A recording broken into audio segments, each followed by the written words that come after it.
La réserve de biosphère de Teza constitue aussi un véritable réservoir d'eau douce grâce aux importantes précipitations pendant l'hiver.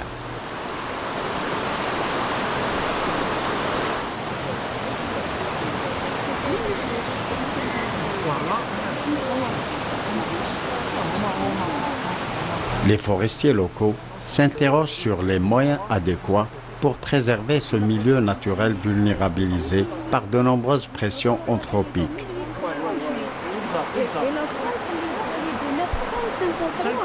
Le parc national de Taza a été classé réserve de biosphère en 2004 grâce à de nombreux critères auxquels il a pu satisfaire. Parmi ces critères, nous avons bien entendu la diversité en matière biologique, tout ce qui est faune et flore. Il y a une diversité floristique et faunistique qui donne justement la diversité paysagère à ce territoire. Parmi les divers paysages que nous pouvons observer, nous avons la zone humide qui est à côté, qui est colonisée par une très riche ripisylve. Donc on a ici les peupliers, on a l'aulne, il y a donc toute une diversité floristique. La zone humide de Teza est peuplée essentiellement de feuillus. Il s'agit de l'aire idéale du chêne zen qui affectionne l'humidité. Le chêne zen est accompagné de l'aulne, du peuplier et du frêne.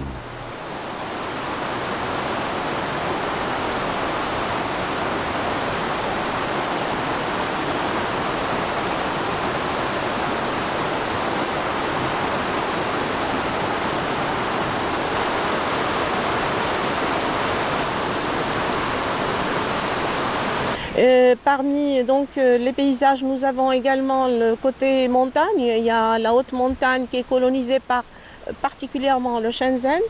Le chêne afarès en association par endroit avec le chêne afarès. Nous pouvons le retrouver également avec, en formation mixte avec le chêne zen, le chêne afarès et également le chêne liège, comme on peut le retrouver en peuplement isolé. Nous avons également des paysages de moyenne montagne, comme c'est le cas de Sharia, par exemple. C'est tout un autre paysage. Du mont Guerrouch apparaissent Sharia et la mer Méditerranée.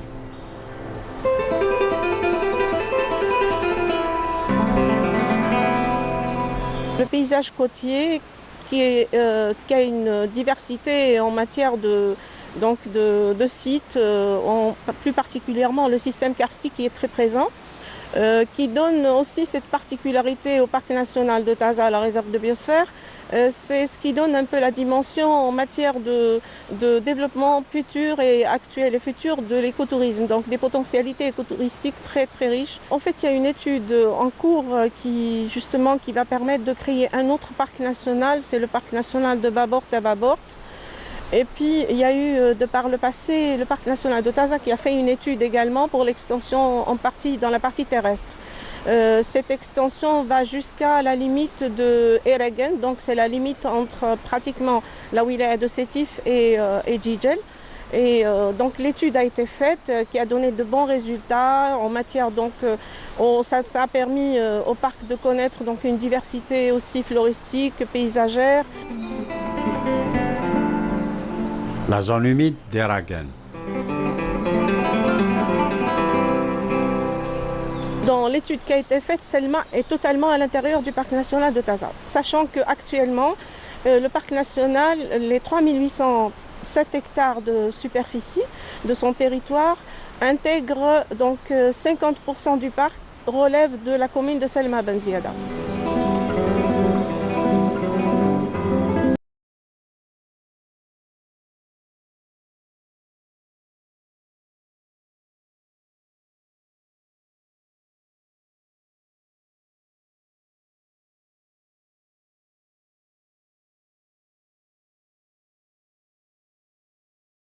Les études ont prouvé effectivement qu'il y a une relative diminution de pluviométrie.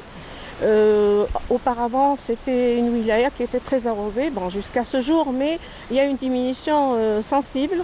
dans la mesure où c'était de l'ordre, les études ont prouvé que c'était de l'ordre de 1400 mm, donc annuellement. Aujourd'hui, nous sommes à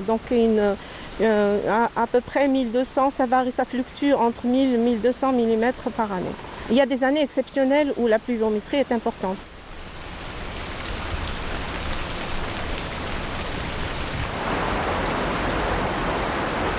Le phénomène du réchauffement climatique a tendance à vulnérabiliser le cortège floristique de cette importante réserve de Taza.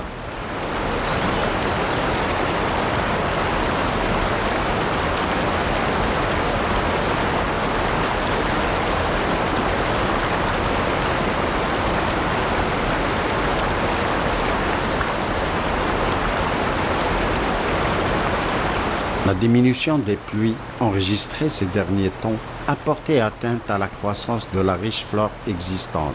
La région de Jijel est pourtant la zone la mieux arrosée d'Algérie et d'Afrique du Nord.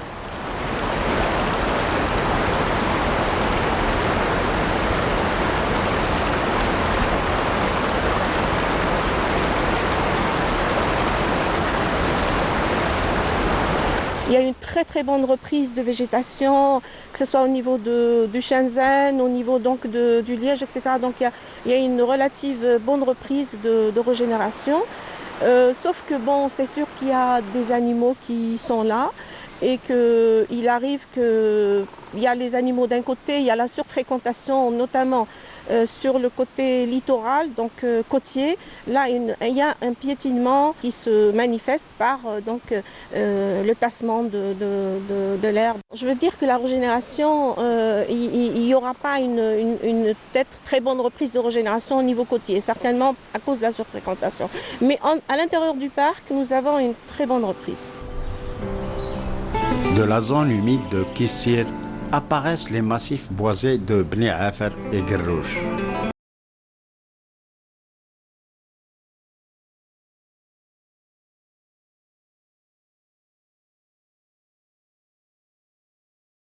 Le forestier Azdin Gribi constate que la mise en défense a beaucoup favorisé la régénération de la flore au niveau de ce massif qui s'élève à plus de 1000 mètres d'altitude du niveau de la mer.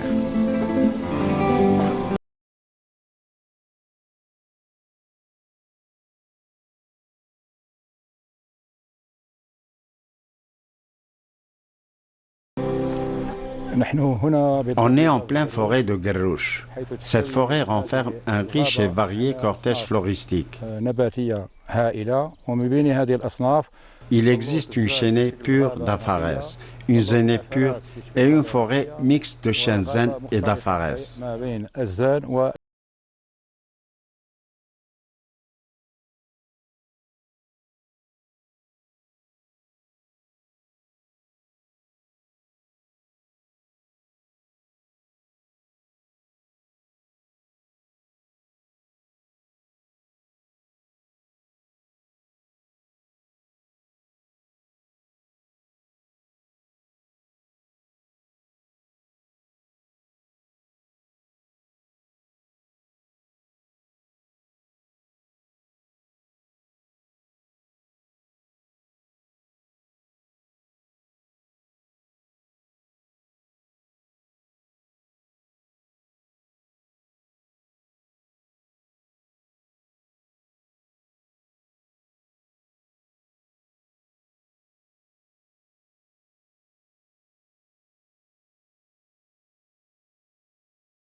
Accompagnatrice des chênes, on trouve une espèce endémique qui n'existe nulle part au monde.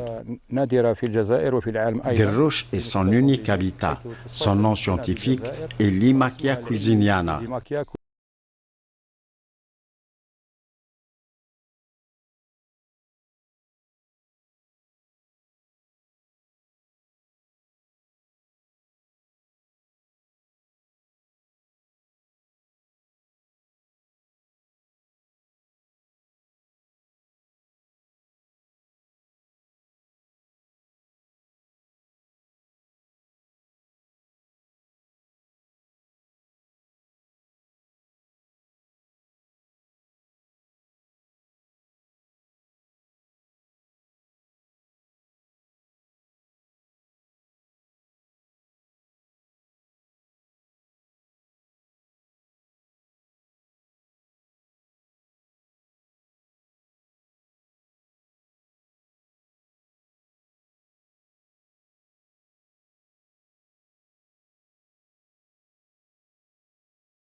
forêt existent aussi l'érable champêtre ou Acienne campestris.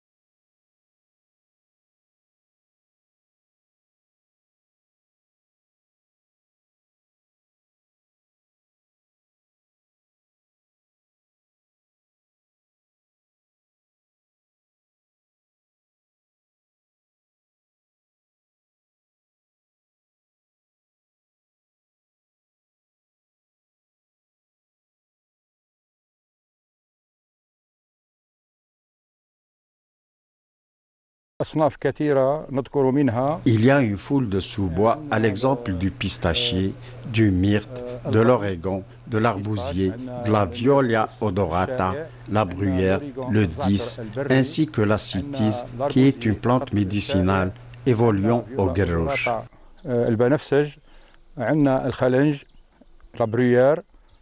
عندنا الديس أمبيروديسما موريتانيكا، عندنا لاسيتيز الرتمة وهي نبتة طبية، هناك نباتات طبية بغابة قروش أذكر منها. La forêt de Guerrouche renferme aussi de nombreuses plantes médicinales comme la cytise, l'origan, la sarriette et la Violia odorata. عندنا كذلك إكليل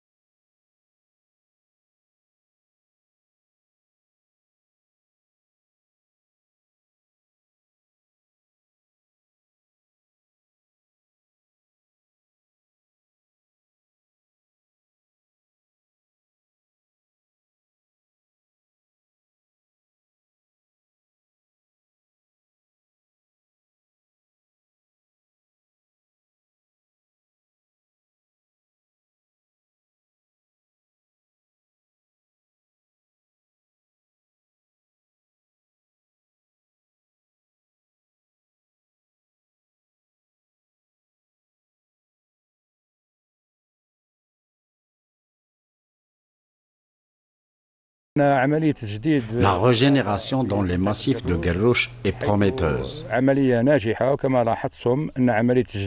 On assiste à une bonne régénération des chênes zen et afares, ou les deux ensemble.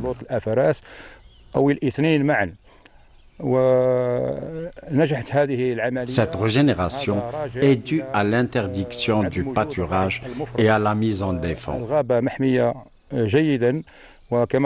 Les forêts de Guerrouche connaissent une bonne conservation, contrairement aux autres forêts algériennes.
existe aussi dans les forêts de Tementut et Temsguida, adjacentes au parc national de Taza.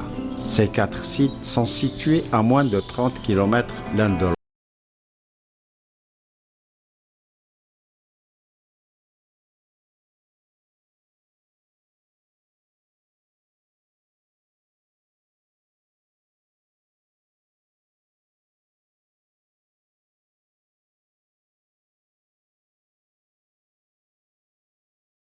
Cet oiseau, qui ne possède plus qu'une aire de répartition limitée et fragmentée, des exigences écologiques très spécifiques et une population globale réduite, est considéré comme en danger d'extinction par l'Union internationale pour la conservation de la nature.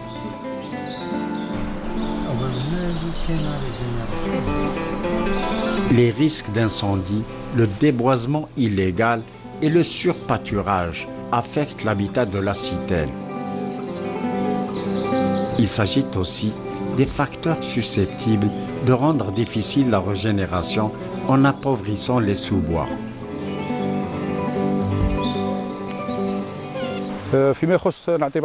La citelle kabyle dispose de nombreux habitats à Gerrouch. Ce passereau est de taille moyenne. On l'entend chanter au printemps. Cet oiseau grimpeur parcourt les troncs d'arbres et se conduit tel un pivert. La citelle tenant en son bec un insecte. La citelle kabyle est un oiseau appartenant à l'ordre des passeriformes et à la famille des Citada. Ce passereau mesure à peine 12 cm. Il est l'unique espèce avienne endémique à l'Algérie.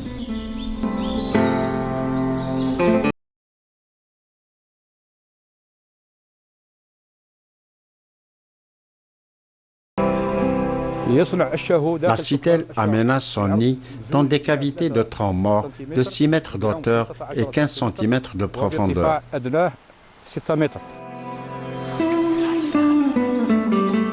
La citelle kabyle affectionne les troncs d'arbres morts. Elle fait son nid dans les troncs de cèdre et de sapin au niveau des monts des Babors.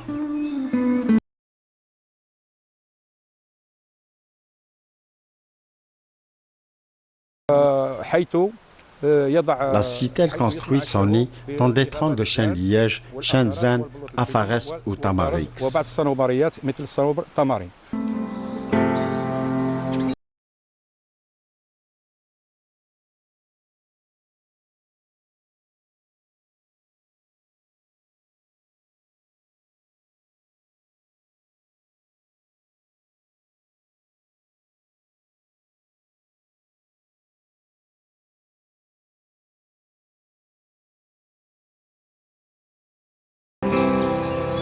La citelle se nourrit d'insectes et de graines. Le nid de la citelle sur un tronc de chêne zen. La citelle est un oiseau endémique à l'Algérie. Les gestionnaires du parc de Taza ont constaté l'accroissement de sa population.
Taza et sa réserve sont aussi menacés par diverses pressions anthropiques liées surtout à l'activité de l'homme et à l'expansion d'urbanisation qui accapare des terres forestières. La réserve de biosphère de Taza est intimement liée à sa frange côtière. Le banc des Kabyles, vivier de nombreuses algues marines et de poissons, tels le mérou, sont menacés par la pêche côtière et les pollutions diverses. Comment préserver toutes ces richesses naturelles d'importance internationale ?